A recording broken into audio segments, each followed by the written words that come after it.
I would like to introduce the speaker of today, Dr. Sushmita Roosh. First of all, I welcome to ma'am, and I'll greet her very good morning, and I also ask you to welcome her for the session one. Welcome, ma'am.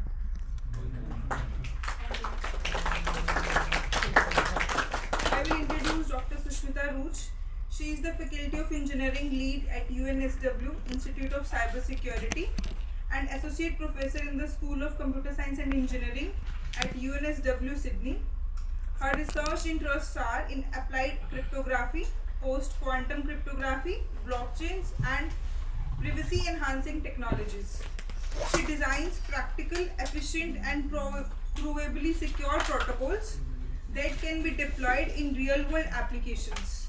She has won several competitive grants like ARC grant. She is an associate of the Transactions Forensic Security. She serves on the cybersecurity of the National Blockchain Roadmap, Australia, first blockchain working group, Bank of India. Joining UNSW, senior research scientist, CSIRO Data 61, and associate professor at Statistical Institute, assistant professor at IIT Indore. Dr. Sushmita is a senior member of both ACM and IEEE. Please welcome ma'am. Ma'am, I will love to give session. Please. Thank you very much.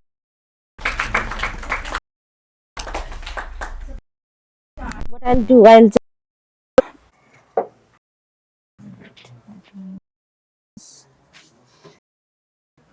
can I hear me well at the back? Okay. Okay. I'm just trying the mic. Okay, it's really good to be here. Okay, this is essentially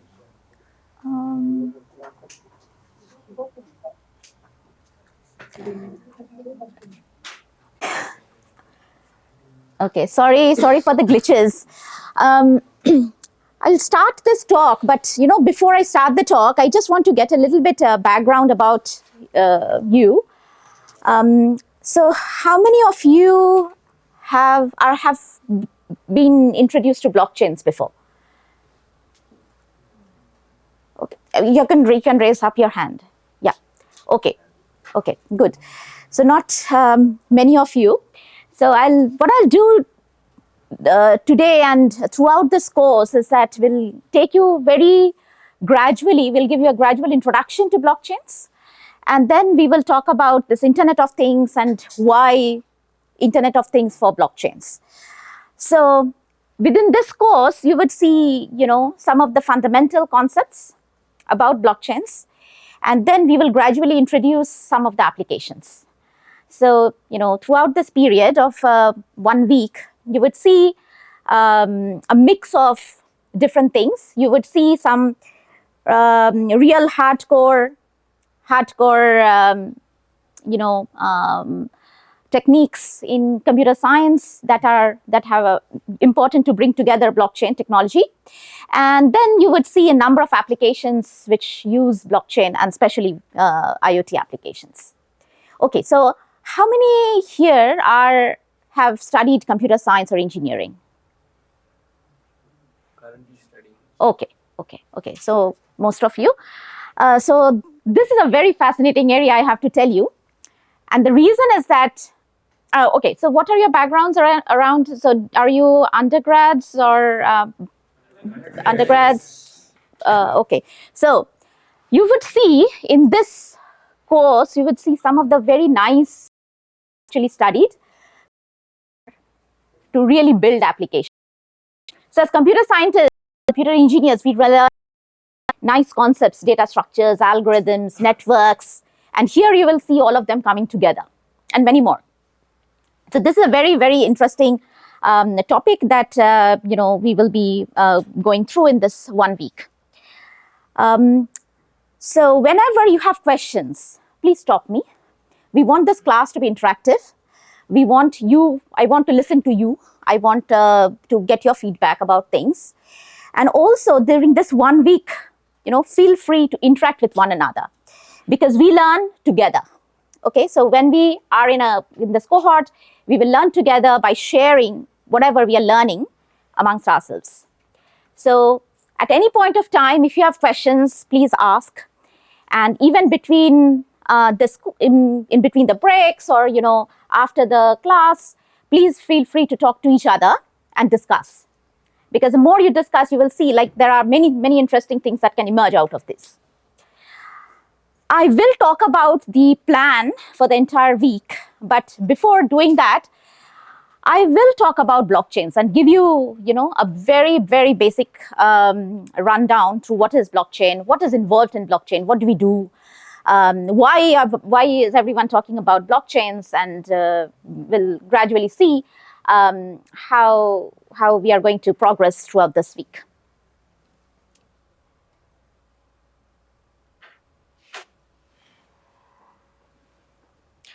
So in this lecture, today's lecture, we will talk a little bit about history of blockchains. And then we will talk about some very basic concepts and why they are important, a bit of cryptography, and then different types of blockchains. So why we will be talking about this will become clear in a few minutes. But let us look into, why we are studying this in the first place. Think of a ledger. Okay, what is a ledger? Anyone? Ledger? Pardon? Document. A document, okay. Fine, that's a document, okay. Append only. What is append only? Yeah, you can only add content. So think of a ledger where you can simply adding things. You cannot delete what's in the big. So one of the challenges is that how do you ensure that someone does not go in and delete contents in between? It's an append only. I'm saying that a property has to be append only. But what if I delete something in between? How will I stop that and make it just an append only ledger? So this is a question. So any guess how we might be doing it? Set some priority, set some privileges, depends upon the context where you have this ledger. Yes. So essentially, we want to make it, the first part to be immutable. Immutable means you cannot alter things. And you can just keep on adding things at the end. So the first question we want to address is that, how do we ensure immutability? Why is this important? Think of your, your bank transactions. So whatever has happened in the past, you don't want to erase that history. You want to keep it intact. You don't want to alter it. And you simply want to keep on adding new things as they come. It could be your bank account details. It could be, say for example, you would have an application where you really need to maintain that data throughout. Say for example, a university might say, look, I have to maintain the records of all the students who have, say for example, IIT Ropar would have all the students' information since the beginning because they want to keep everything intact, at least some information. So you don't want to delete any of the prior information. So that's immutability. However, think about a scenario where you have kept the ledger on a central server or a computer, and this computer crashes. What will happen? It's gone. Even if you have immutability, that somehow you have made things immutable by having some privileges, some things, but the computer crashes and everything is lost. Or there's an attack, a cyber attack, and everyone, deletes the whole ledger itself. So what will you do? What will you do?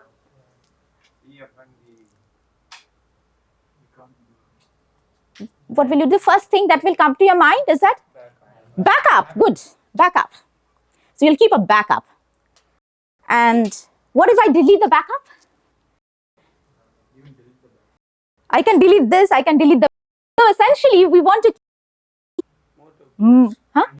more and more copies. We want to keep more and more copies. That's one thing.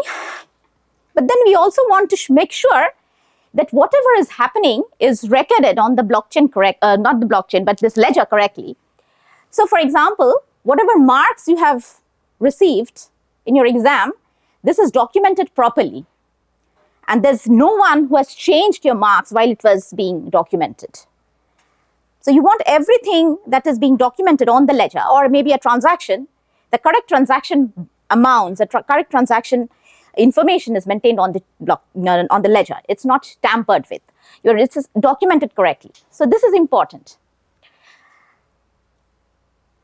So the first thing that we can do to protect from the single point of failure, say for example, server crashes, malicious attacks, is to keep multiple copies of the ledger. This is an append-only ledger, and now we are copying multiple copies. How many copies? It could be 1, it could be 2 copies, it could be 10 copies, it could be millions of copies. And we'll see what the scale can be like. However, the problem with this is that if you have 2 copies, it is easy to sync. It's because there are only two machines which are keeping the same copy. It is easy to sync. Think that you have 100 such machines. It's okay, fine. You are within this, campus. You have, very good connectivity. You are able to sync properly. Now think you have this 100 copies in different parts of the world, and they have to be in synchrony. There's a lot of network latency, network congestions that can cause, delays. So question is that how do we keep the copies all in sync? Like they are updated as and when the ledger is appended. This is a question, right? And it becomes more and more difficult when you keep adding the number of copies, increasing the number of copies. So think of it like 2 copies to 100 copies to 1,000 copies to 1,000,000 copies. It can be very, very, very big. And the larger the number of copies, the difficulty it gets to synchronize. It's extremely costly to synchronize across in the network. So what we want to do is to look at designing consensus algorithm at scale.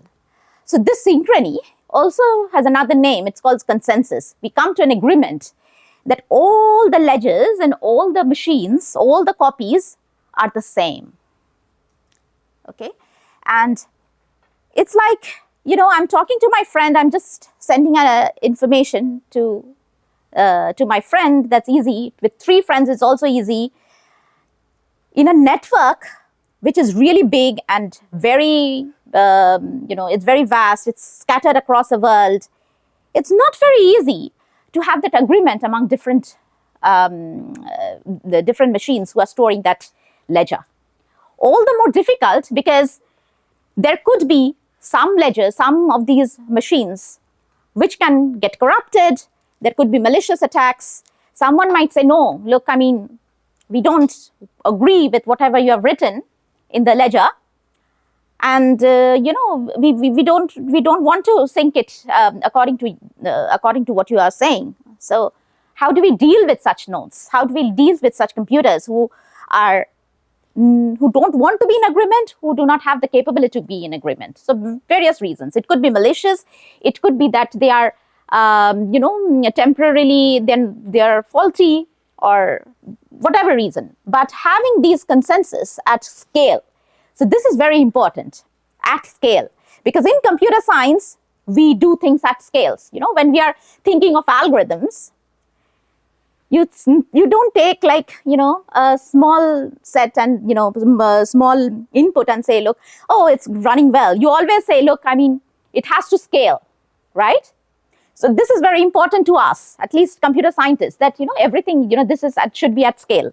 So this is a big question, and we will be talking about this. So as I mentioned, everything is being documented properly. So we want this whole system to be able to verify transactions or actions on the ledger efficiently. What does it mean when I say that you have to verify actions efficiently? So think about it. As I said, your marks that you have received should be well documented, and there has to be a guarantee. You should be able to make sure that this is reported correctly on your transcripts. It's not tampered in any way. And there has to be a mechanism to verify that everything is documented properly. So we'll see what it means in a bit. And this is what this blockchain essentially does. So a blockchain is a distributed, meaning that the ledger is distributed across the network, distributed, immutable, as I said, verifiable. You are able to verify how whether the entries are correctly added into the ledger. And this is what is a blockchain. Essentially, you can think of blockchain as a database. Many of you have studied databases, right? So think of it as a database. It's not just in one machine. It's not it's kept centrally, but it is distributed database. But you have some extra properties. That is, the database is only, you can only append data on the database, and it's verifiable. The concept of verifiability might not be very clear as of now, but we will talk about it, because verifiability is also a very crucial context in blockchain, and it makes blockchains extremely powerful as a technology. Okay, I'll pause here. Any questions?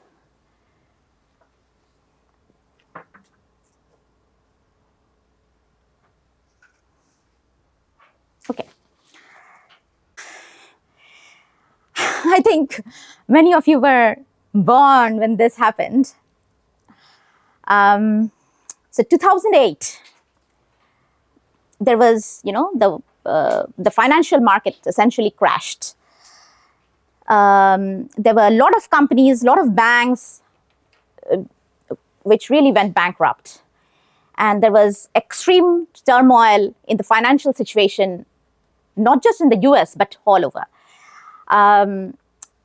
So this was a very, very, a strange phenomena that happened. It shook the world. Why? Because we trust our financial institutions. We trust our banks. We keep all our money there. We, deal with the banks every day, almost every day.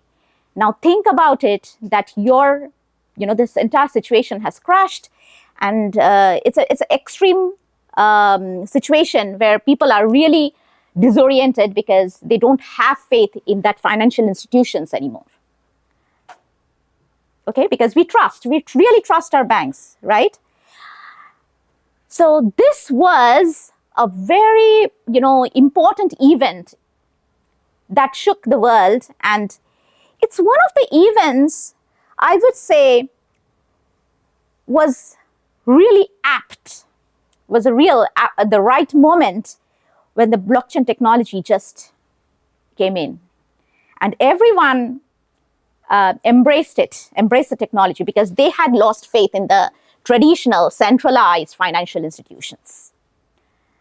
And I've talked about blockchain, but I've not yet, I just mentioned two things, that there was this financial systems which are centralized, and that's our normal banking systems. And then there was these blockchains, which as a technology, they emerged as someone which was more democratic. What does democracy mean? Can anyone say? Huh? Louder. You have to tell me. Huh?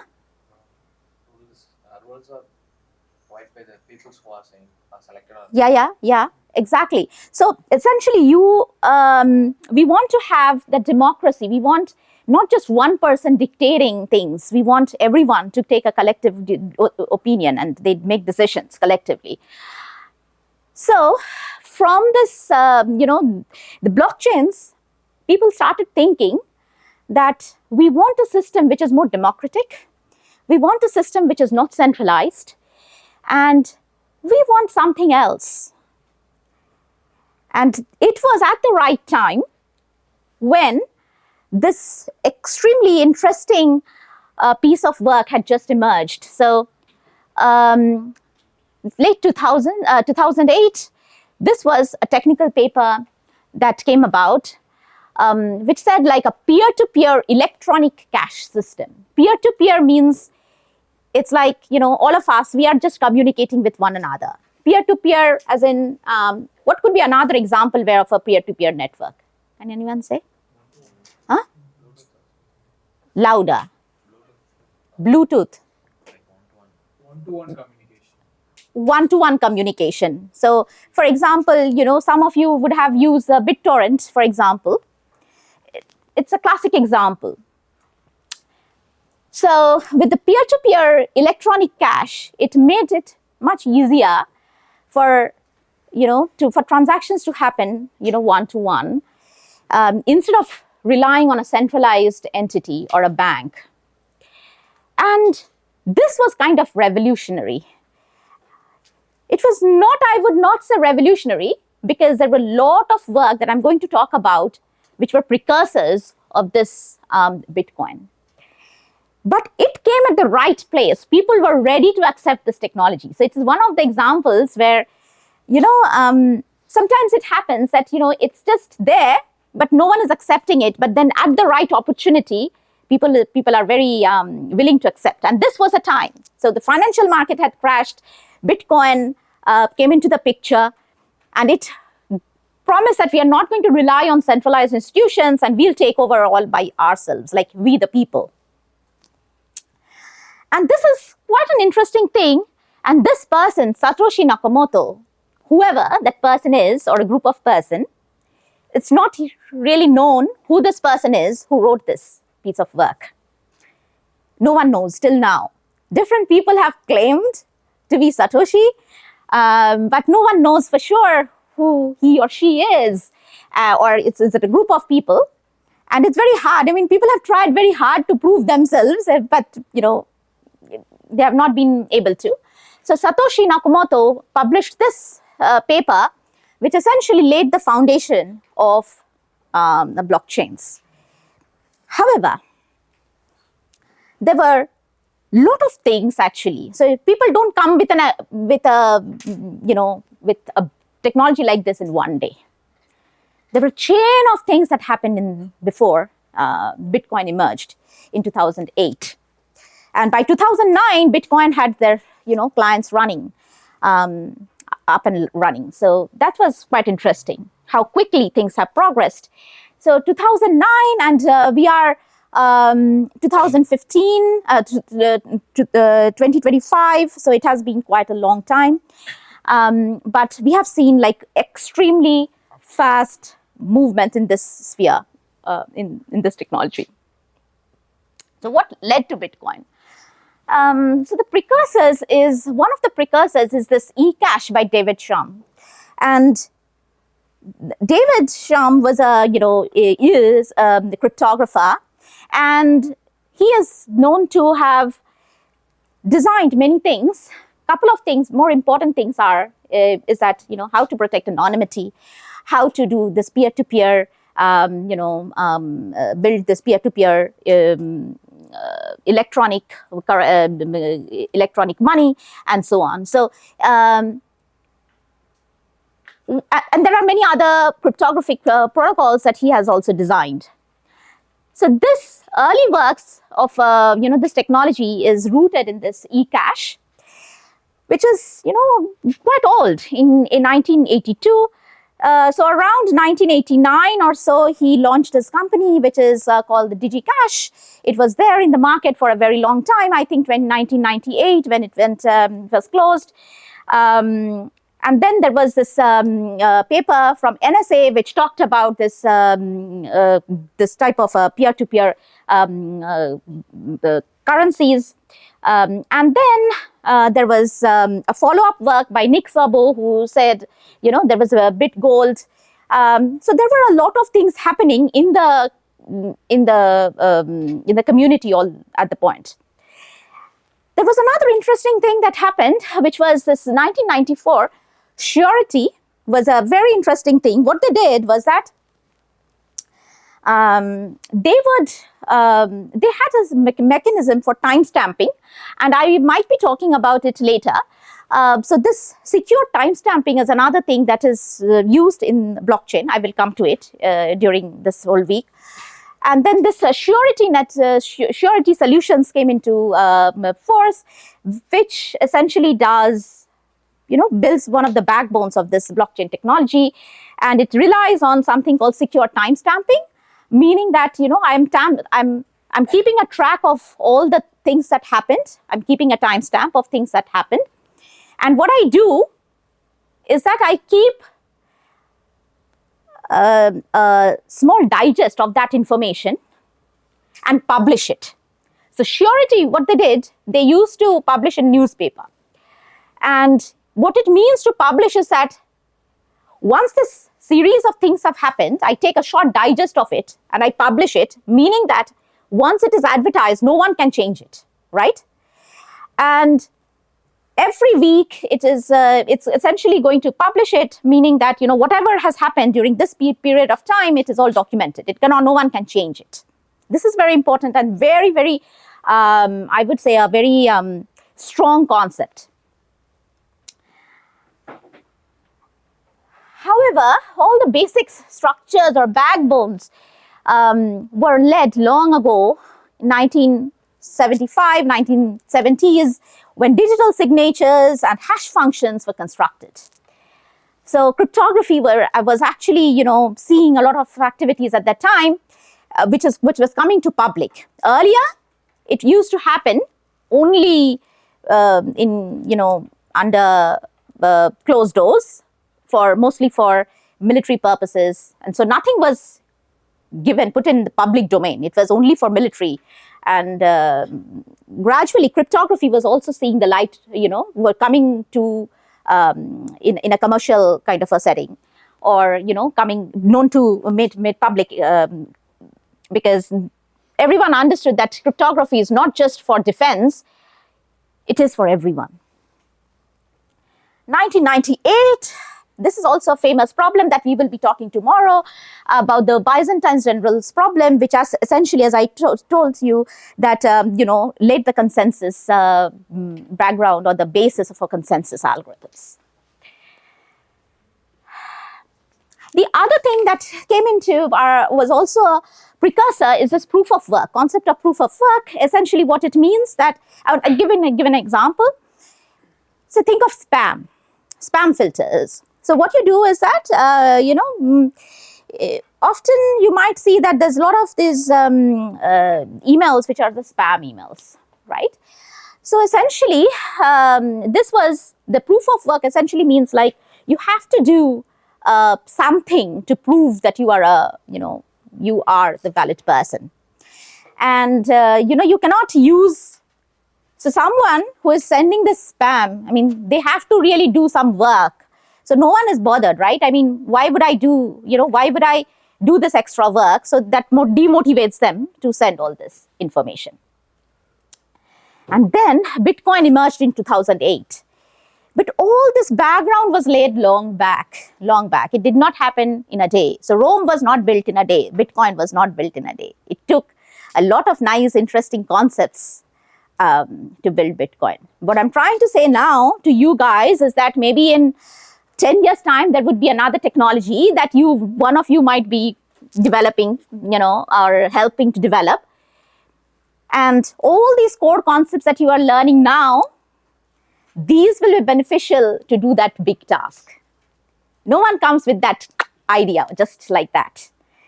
We are essentially grooming ourselves to come with that very interesting idea. It's not like, that eureka moment, but it takes time to build. And that's why it's very important that, we learn these history, we get a feel of what has happened in the past, and really understand what are the core concepts. And that's why, I tell my students about how important it is to have a very strong background in data structures, algorithms, and operating systems and networks, which are very, very foundational things for us computer scientists. So you'll see more of these things. Okay, pause. Questions?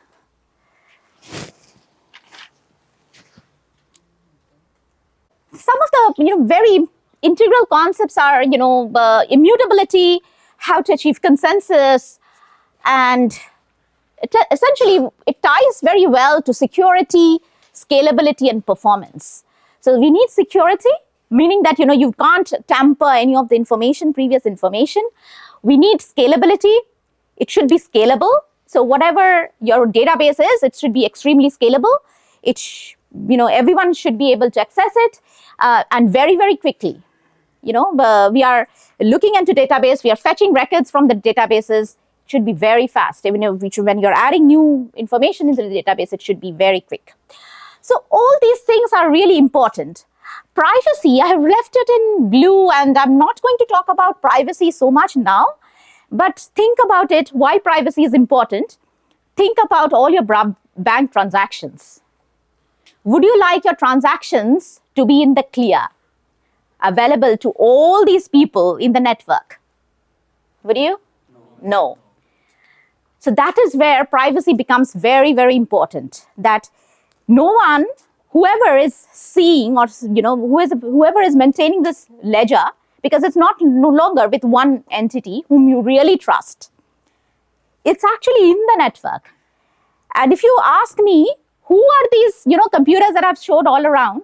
It can be anyone. It can be you. It can be me. It can be the hacker, or who essentially in my next door, who is my next door neighbor. It could be him or her as well.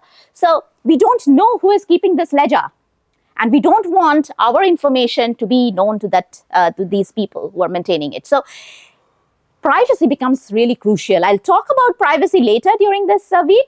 But for now, it's important, but I'm not going to say how do we achieve privacy in this particular class. A few foundational things that help to build a blockchain is, as I mentioned, cryptography. I'll do a very short, quick premiere on cryptography, and then distributed computing. So one of it is building efficient, scalable consensus algorithms, and then a lot of these incentive mechanisms and game theory, or the economic side of things. It's very, very nice. And that is why, this blockchain, it has a concept. It is very, everyone loves it because they see the value they bring and the value they get. So, here we have a very uniform group. Everyone, all of you study computer science, but I'm pretty sure if you talk to your friends who have studied maybe economics, they will also find it very fascinating, because they will look into this problem from a different perspective. How do I incentivize people? Incentive means I'm giving you some money to do certain thing. I'm incentivizing you, or I'm saying, if you do this, I will take you for dinner. So I'm giving you some incentive to do something. So there's a lot of it in this context of blockchain, and we will we'll show how this really plays an important part. Okay, so what I'll do is I'll just go through over the cryptography real quick. I'll just tell you some very key things which we really need during this course. How many of you have done a course or have some idea of cryptography? Okay. Okay. So not all of you. So I'll just spend a little bit time on this. So this is again a very, very fascinating area, and this is also the area of my research.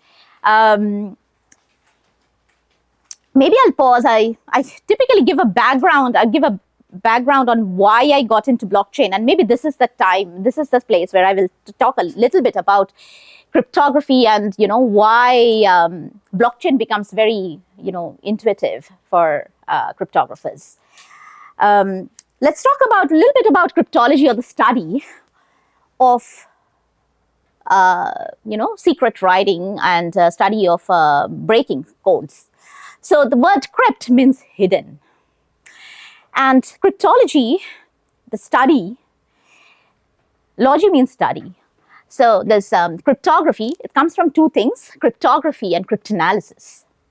Cryptography, graphy means graphene, writing, is art and the science of secret writing. And cryptanalysis is the art of revealing information from secret messages or breaking codes. And this is cryptanalysis. And together, it's cryptology, or the study of writing codes and breaking codes. Very, very loosely. And cryptography as a discipline is one of the oldest in cybersecurity. I think it's the most foundational thing in cybersecurity. It dates back to many, many years, thousands of years, when people used to do things on caves in a way that, they wanted to convey messages. And later, there were instances how Julius Caesar used to communicate with his generals and ministers to communicate secretly with them for different purposes, mostly, giving instructions. So coming from that, a few thousand years of history, cryptography has evolved. When Caesar had the ciphers, it was very simple. And now, any of you can break a Caesar cipher by doing a little bit of analysis. It's very easy now. And things have really gotten very exciting ever since. So essentially, whoever writes this, does the secret writing is called a defender. And whoever, is doing the script analysis is the attacker. And we are using cryptography in various forms. When you're using your end-to-end messaging app, or, you're simply connecting with an HTTPS server on your banking site, or even, you're connecting to your to the campus website, you are essentially doing this secure communication. So S means secure. So we are using, knowingly or unknowingly, all of you in the room are using cryptography. WhatsApp, yes. So this is, everyone is using it all the time. We are not just aware of it. Why? So there's eavesdropper, you want to read your messages that you are communicating. So, for example, WhatsApp, it's end-to-end encrypted, meaning that whoever is eavesdropping is not able to get anything that you are communicating. And then this is a passive attacker, meaning that they are not changing anything, they're just listening. And then you have there are entities who are malicious and they want to change the content of the message. And these are called the active attackers. Okay. So now these active attackers, so we want protection from both active as well as passive attackers. Then there are other things that are important. For example, secure storage. You want your data, especially if you have some really confidential information, whether be it in your, in the server in your institute, or it is on the cloud. You want files to be possibly encrypted if it is confidential information, so that only authorized users can access it. So that's where also it's really important to have these sort of encryption technologies. You would also see that you could have your entire disk is encrypted. Many of our, you could actually encrypt your disk with certain algorithm. And, essentially what you would like to have is that whatever, is secure, you want security, you would actually rely on this, many of these algorithms that we will be talking about. Okay, so I've been talking about this end-to-end encrypted and so on. What is encryption?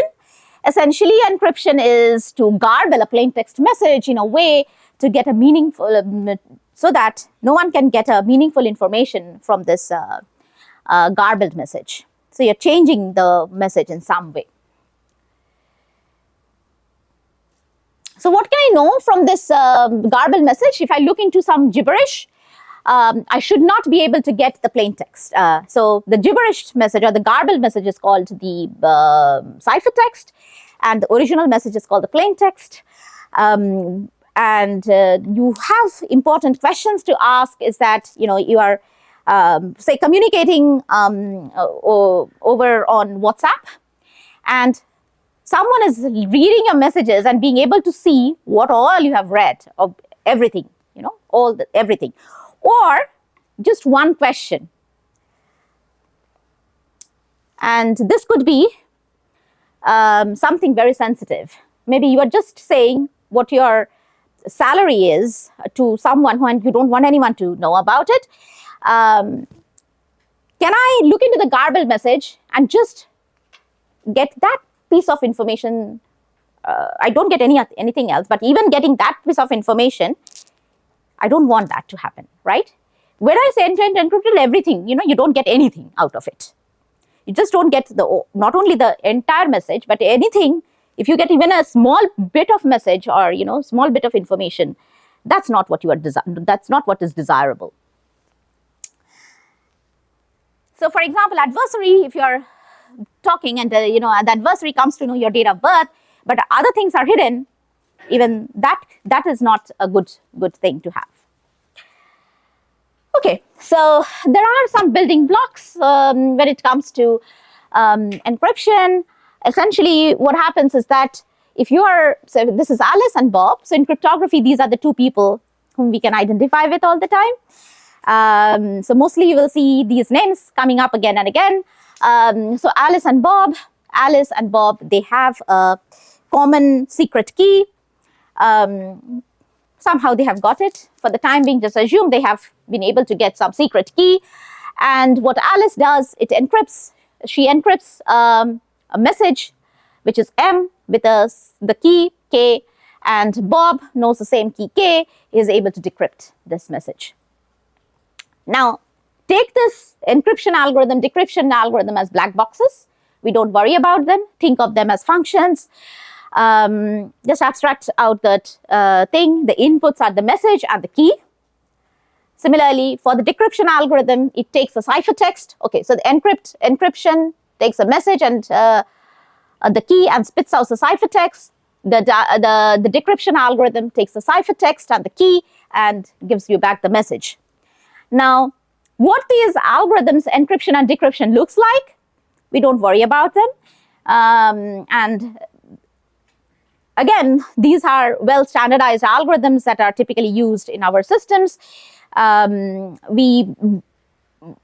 thing to make sure is that if there is an adversary, Eve, who is looking at the ciphertext, it will not be able to get the plain text message. That's what we want from this system.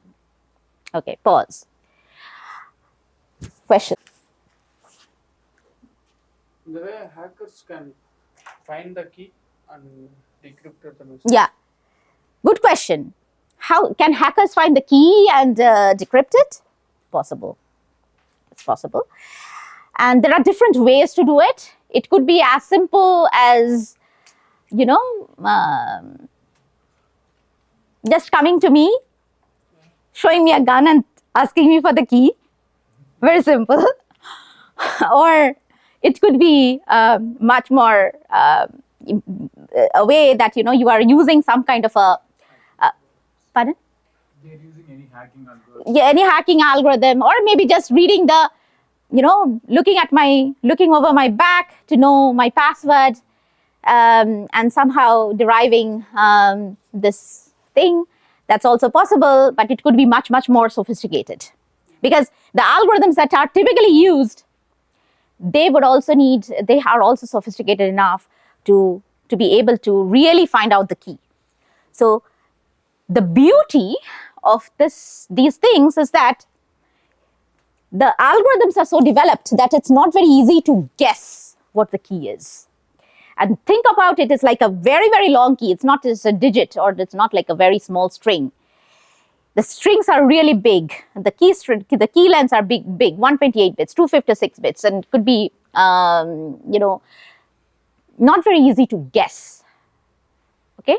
But there could be other sophisticated attacks, and that's why designing such an algorithm, encryption algorithm, so that the key is not easily derived, it can be easily derived, is a challenging task. Yeah. But a very good question. Okay. One thing to note over here is algorithms are known to everyone. Everyone knows the algorithms used, only the key is secret. It's known only to Alice and Bob. Just note this, that algorithms, we all know the algorithms. In most of the cases, yeah, actually that's, and this Kirchhoff's law says that the security of a cryptographic algorithm should not rely on the secrecy of the algorithm. So you don't want to keep that algorithm secret. You want everyone to know the algorithm. Your key is secret. And note that, you know, this key secret information is key, and this E and D are public information. How this algorithm looks like, everyone knows about them. Okay, so in the previous one, I said like that both the Alice and Bob, they share the common key, and I did not say how. Just assume that they share the common key. And think about it, you want to communicate with a friend who is in another part, in another city, and you don't know how to share this common key. You could say, I could WhatsApp, send the key, or, you know, possibly not. You might have to, you have to think, maybe, you know, we have decided about it earlier, or maybe it's not possible to just share it anyway. So, and in most cases, these, you know, there are hundreds of, you know, say for example, you're writing to someone and you don't know that you have not communicated with that person before, and you're writing an email. How would you get the key in the first place? So it's not possible. And that's why what we rely on is, we rely on a different type of cryptography, which is called the public key cryptography or the asymmetric cryptography. In the other case, it was symmetric because this encryption and the decryption algorithms were using the same key. Here, every user has two keys, a public key PKA and the secret key SKA. So Alice has PKA and SKA, Bob has PKB, SKB. And Alice wants to send a message to Bob in a way that no one can listen or no one can get it. So what it does is that, okay, two things. So the public key means everyone knows public key. Public means public. So the public key PKB is known to everyone, PKA is known to everyone. What is not known is the secret key of A is known only to Alice. Secret key SKB is known only to Bob. The public keys are known to everyone. So if you would know my public key, you would know everyone's public key. So Alice, that's why when it's encrypting the message and sending it to Bob, it's encrypting with this public information.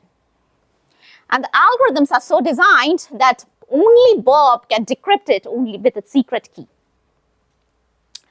And no one else but Bob has the secret key, right? So secret means secret, it's Bob's secret. And that's what happens in the public key crypto system. You have this messages being encrypted with public key and being decrypted with the secret key of Bob. And no one else apart from Bob can decrypt because no one else knows the secret key. Okay, but how do we manage these keys? How do we make sure that you know, Bob's public key is actually Bob's public key? How do we do it? Any idea? How would I know Bob's public key?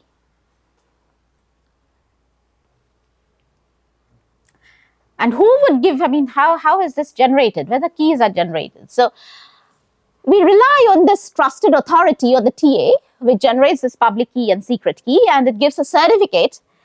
And certificate essentially means that, you know, it says like, you know, this is Bob's public key. I'm giving you a certificate and signing it.